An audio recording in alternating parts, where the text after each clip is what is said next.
All right, welcome everybody. Today we're gonna, like I promised yesterday, we spoke a little bit about how many employers are now looking outside of you got to have a bachelor's degree to get a job. We're going to get into that. We're going to talk about student loan debt, Hedge Fund University, topics that I've covered for years and years and years here on the program, and it's important. It's important. I try to get across. I don't get across to everybody. I know that the importance of keeping your kids going to college, keeping them debt free, not having them graduate from college with tens, if not hundreds of thousands of dollars in student loan debt. We'll get into that. I also want to get into the concept of hubris today and all of the pundits that are on TV that claim to know what they're talking about, but the reality is they don't know what they don't know. And we're going to delve a little bit into the Austrian economics theory, kind of about something that we've talked about here on the program, the idea that it's a living, breathing organism, our economy. And there's no way that any individual or pundit out there can actually have any sort of control over it. And when that happens, it inevitably fails time and time again. All the king's horses and all the king's men can't put Humpty back together again. All of the dictators, all of these people, they can't fix these issues. They can't fix these problems. We'll get into that and some other stories as well. But let's start off today. It's caught my attention yesterday in the Wall Street Journal how student loan debt, or not having it, shapes lives. Now, when I went to college, I mean, again, I can go back and I can take a look at what the tuition costs were at my school and also the financial aid that I got when I went to school. And yes, did I have, minor student loans when I graduated? It wasn't much at all, and I paid it off fairly quickly. I also worked the entire time I was there at school as well. It's nothing like we see today. Nothing. I see the price for many of these schools, and listen, okay, that was just a sticker. Okay, it's a sticker price that they're giving you. You have to negotiate. Okay, it's like that Sebastian Maniscalco skit from way back when he's talking about his dad. He's going to Sears. I pay cash. He's trying to get a discount on the refrigerator. Now, you can do that with colleges and universities. They accepted you. They want you there. You have to go back to them and say, this is too much money. It's too much money. You're going to have to do better than this. All right, let's take that and put that aside. Okay, we've got this column today, how student loan debt or not having it shapes lives, and it's anecdotal. They go to various different kids around the country who graduated from college without any debt and where they are, and comparing them to kids that have enormous amounts of student debt. And obviously, you have more opportunities. You do. Again, life. You're passing through life. You're going to have a series of doors. Okay, or paths. You want to do the Robert Frost idea, 2 paths diverging in wood. You're going to have to choose various different paths. And sometimes you're going to see a path and you're going to say to yourself, and this is if you have an enormous amount of debt, you're going to say, I can't take that path. I can't do that. I can't invest in that. I can't go in that direction because I have this I have to deal with. And for years and years and years on the program, I talk about colleges, universities, and, for some of these places out there, it's like a bloody freaking Carnival cruise. It is. My alma mater contacts me from time to time, and we're putting a new rock climbing wall here at this place. Would you like to donate? No. No. I'm not donating so the kids can have a rock climbing wall. Rock climbing wall. I don't know if you've seen some of the dorms at some of these schools. Again, I've been going through this with my kids. I'm on my last right now. I'm going to start doing college trips. I'm going away this weekend. I was at one one school out in the Midwest, out in Indianapolis, out by Butler. It was a beautiful campus for my daughter. We're recruiting her for lacrosse, and they're showing us the dorms. I thought I was at a Westin. Honest to God, I thought I was in a Westin. And I harken back to when I was in college and the dorm rooms that we had. I had a metal bed with a metal locker for my stuff. I didn't have a closet in the first dorm I had. There was 4 of us in a study lounge. And I'm looking at this place. It's a Westin. They had their own bathroom, for crying out loud. We had to share the bathroom with the entire floor. Anyway. I'm not doing one of these, I walk through, 5 miles to school and 6 feet of snow. That's not my point here. Okay. It's not. It's understanding what college is, what it's all about, and what you're trying to take away from it. We all want what's best for our kids. And I've brought this up.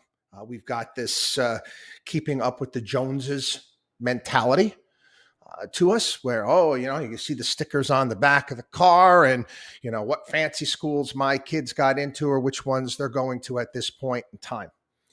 You really, that might feel good. Might feel good in the here and now.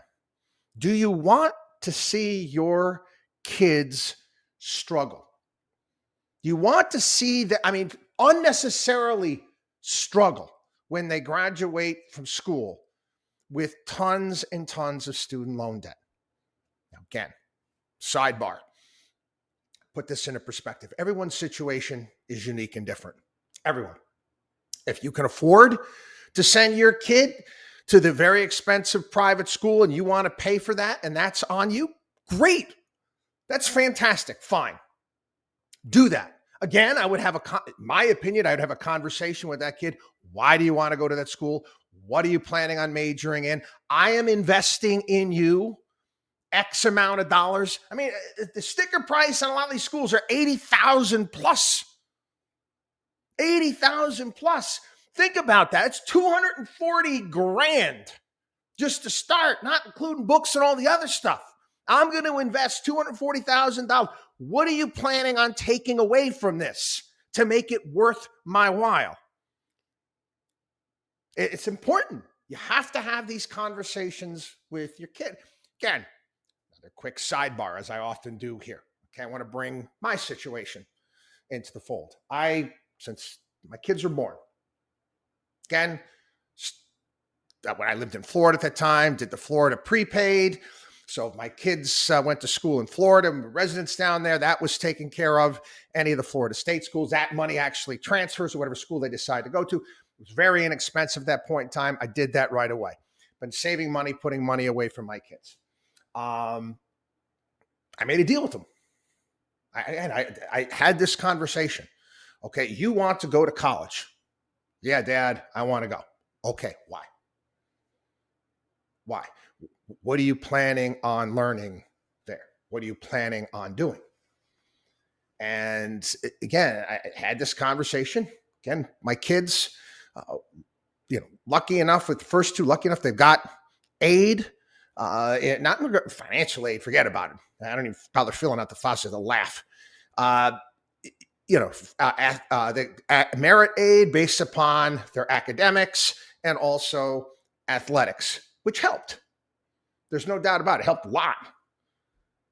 But again, why are you going? I'm still spending the money. Okay. I'm still spending the money and I don't feel like sending you on a cruise. Why are you there? What are you doing? What are you planning on doing with this degree? And my eldest son, he's got what he wants to do. And it made sense. It made sense. What the career path that he wants to go on, he needs to do this. Absolutely. My daughter as well. Now I'll throw my little guy into this one. Little guy. He's practically bigger than me now. He's not sure what he wants to major in. He's not sure what he wants to do. He's thinking he wants to go into business, whatever it may be. He's still getting his arms around that. Again, he's a junior in high school. And again, He wants to play college sports as well. All of these things are going to factor in. They're going to factor into where I'm willing to invest and spend on my kid. And this is what you need to do. You need to have these conversations with your kid. Okay, your kid graduated from high school. They may have done extraordinarily well, and they get into some fancy pants school. But if they don't know what the hell they want to do, give them a gap year. Give them a gap year. I know families that are doing this right now with their kids that graduated early because they were brilliant. I'm talking kids that were acing standardized tests, but they don't know what they want to do. So they're doing different work in, volunteer work in Central America and all these various different things, trying to figure out where they want to go, what they want to do. If someone walked into your office with a business plan, and they had no idea what the hell they plan, what type of business they're running, what they want to do, and you're going to give them money. It's kind of like a SPAC to some degree. I just thought about that. Don't let your kid run a SPAC scam on you. We were talking about these special purpose entities out there that were being put together where guys saying, hey, just give me the money and we're going to look to acquire a company and roll it into this shell company that we got there. Special purpose acquisition companies. That's what it is. Don't let your kid be a special purpose acquisition company. They need to tell you. And if they don't know, fine. Guess what? If they don't know and they still want to take some classes, have them go to the local state school and figure it out. They can always transfer. It's the college experience and all that stuff. Yeah. Okay, that's all well and good. And your kids want to have a great experience and meet people. I get all that. But at what cost? At what cost? You're going to have to pay for this. And do you not want your kids to come out with options, that optionality in life? The ability to say, you know what, I want to get involved maybe. I want to invest maybe in that startup that my buddies back from school had. And I can't do it because I'm, $100,000 plus in debt. No, you have to get away from that. I did a piece several years ago, and I've been yelling and screaming about colleges and universities for a while. They're ridiculous. They're unnecessarily expensive. It's a racket. For years, I've called them hedge funds because that's what they are. I know they got nonprofit status, but they are hedge funds. And what's a hedge fund? Hedge funds are, bunch of businesses that some guy manages within college and universities. They got their athletic teams. They sell their apparel. They have the food service. They also have, they obviously real estate. They rent space out for people to live and stay. Oh, and they also got that education aspect as well, not to mention the research that they do and the grants that they get. Well, there was a report that was put out, this is a few years ago, concerning private colleges, stating that 25% of all private colleges spent more than they earned in 2017, despite the overall increase in tuition revenue. Where's the money going? This is circa 2017-18. College Board average cost of tuition fees, $9,600 in-state public, $25,000 out-of-state public, $33,500 for private colleges, and obviously it's more than that now. Room and board averaging $10,500 public, $12,000 private. How is it possible that schools are spending more than they are taking in with these pricey tuitions? What could possibly warrant these prices? Well, again, follow the money. They did this. They actually took a look at Colgate University, private university, upstate New York. After paying for professors, support staff, building maintenance, and student services, Colgate still had over 50% of the headline tuition left. 50%.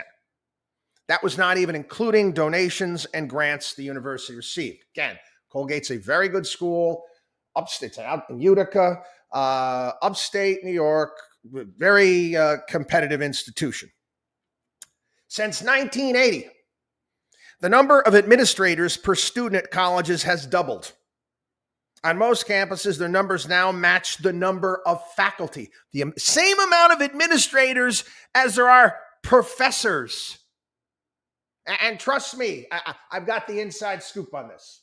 Okay, my youngest brother is a professor at a very good school in upstate New York as well. And the stories about all these administrators and the money that they waste. Anyway, I guess it takes a village to monitor all of the safe spaces and make sure that the Halloween costumes don't piss anybody off. The ridiculous cost of higher education, the crippling effects of student loans starting to have a noticeable and negative impact on our nation. Yeah, and there's no doubt about this. You know, I put this piece out several years ago. At that time, you actually had Jerome Powell actually saying something pretty smart. He says, you do stand to see longer-term negative effects on people who can't pay off their student loans. It hurts their credit rating. It impacts their entire half of their economic life. And as loans continue to grow and become larger and larger, then it obviously could hold back growth. You don't have to participate in this stuff. You don't. You really don't. Wall Street Journal, we spent some time on it this past year, looking into not just undergraduate programs, the graduate programs where you can borrow unlimited sums of money for literal bullshit degree programs. Bullshit degree programs coming from Ivy League schools. And the reality of the situation is these Ivy League schools know that they're bullshit programs. They know. They know the odds of their masters in film at Columbia. It's the one we covered here on the show. They know that 99.9% of the people that are spending hundreds of thousands of dollars to get that degree are not going to be the next Quentin Tarantino. Man, Quentin Tarantino didn't go to film school. Why am I spending this money? Why are you borrowing this money? What are you planning on doing with this? This is important, people. It really is. I know I've hit upon this a million times here on the program. Again, we're here to help. We're here to help. We help out with college preparation, what you need to do. And again, I've coached countless parents. I've talked to countless, I don't care. You know how many kids I've spoken to? You know how many kids I've spoken to over the years and kind of made sense out of things? Let me quick on this story. It just popped into my head. Great kid. Coached him in lacrosse, great lacrosse player, but just a brilliant kid. Now, I'm talking, he got into Notre Dame, Georgia Tech, Georgetown. I mean, all of these fancy private schools. Also, he got into the University of Florida, Gainesville. He's a Florida resident. What does he want to be? He wants to be a surgeon. I'm like, sorry, it's a no-brainer. It's a no-brainer. I said, you know how much, okay, we all know you're going to have to go to medical school and the costs that are incurred to go to medical school. Why would you do that with your undergraduate degree? These private schools are not giving you any aid. You're going to pay nothing. In fact, they're going to pay you in the state of Florida because your grades are so good to go to the University of Florida, which is a great school. So you're going to go to school for free. You're going to go to school for free. You're going to ace it. You're going to come out and the same chance of getting to medical school as you went to any of these other places. The only reason for going to one of these other places is ego. The numbers don't add up. How many kids I've had that similar conversation with that are now doctors, surgeons, all these things? Use your head, people. You're putting together almost like a business plan for life. And you might change what you want to do when you're in school. I get that. I get that. But if you're going to a school and you were planning on graduating into going into a field where you're going to get paid a hell of a lot of money, and all of a sudden, you're beginning of your sophomore year, you say, you know what? I really want to be a school teacher. Transfer. Go to a school where again, you're going to be paying a hell of a lot less because you're going to be making less, which is okay. There's nothing wrong with that. It's what you want to do with your life. What's going to make you happy. I pull my hair out. I remember when at Syracuse University, that's where I went to school. They had a school of education. What? Costs $80,000 plus to go to that school. What the hell are you doing here? You know, if these colleges and universities were actually honest, they actually trying to do the right thing, they would price degrees based upon their earning power.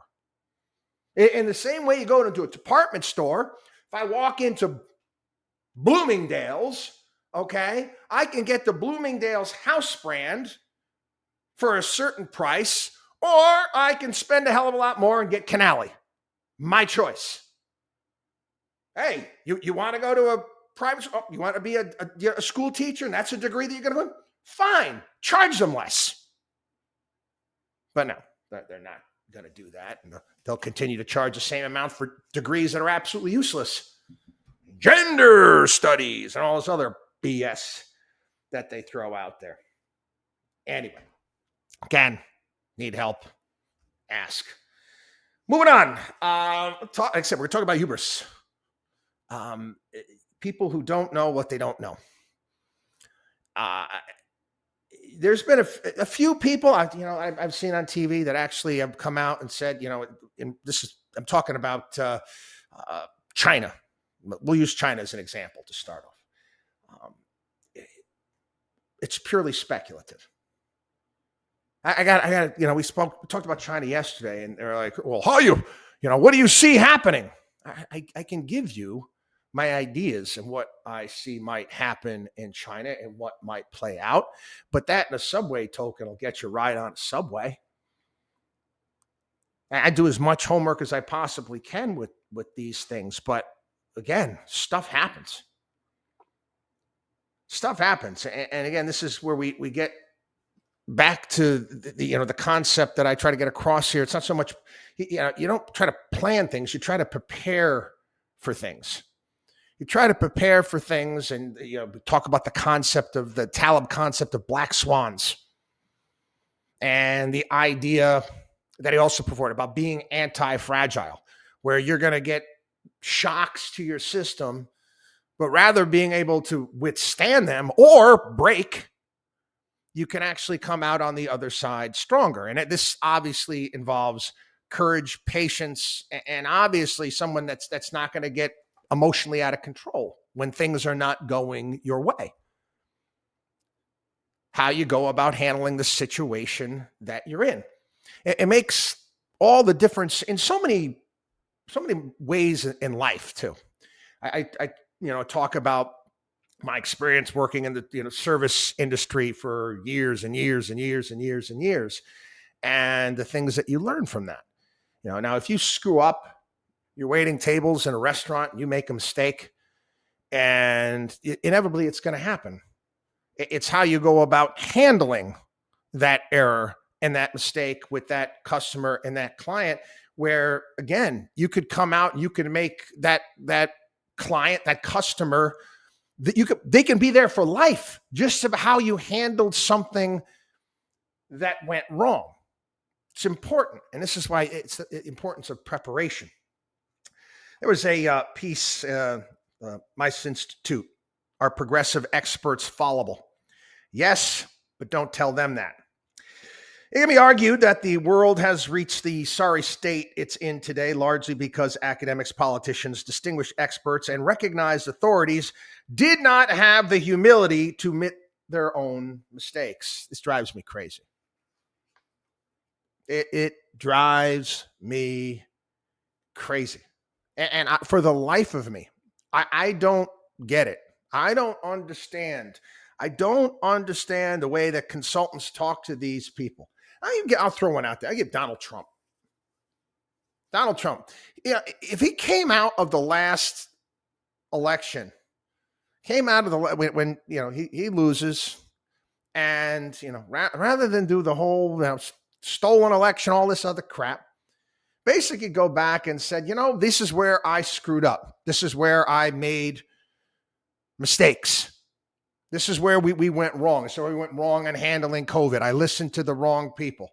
I learn. I've got to learn from this because we're all going to make mistakes, and everybody out there knows that. Everybody knows that. If you actually humanize yourself and say, you know what, I screwed up. I got it wrong, but I learned from this, and this is how we'll change directions and do things differently. People, they don't do that. They refuse. They refuse. Do you remember? It was a big thing when Jeb Bush was running for president. They refused to come out and say that the Iraq war was a mistake. I don't even think, the George Bush has admitted to that yet. And what a colossal F up that was. Again, it's not a matter. It's okay to screw up. It's okay to make mistakes. You just need to correct yourself. You need to course correct at some point in time. But these people, they don't do it. These are people that believe that they know best, not just for themselves, but for everybody else too. Again, these are people that are naturally attracted to roles that are authoritarian. They can impose their will upon you. Again, I get into economics, macroeconomics. I've talked about the world around us and how it's a living, breathing organism. I've cited the short story from the 1950s, I, Pencil, and all of the interactions and all of the things that take place, and how nobody out there, there's no constants in it. There's no supercomputer that can figure it all out. There's no algorithm. There's no artificial intelligence. It just doesn't exist. It just doesn't exist. I'm going to the Jets game this past weekend. I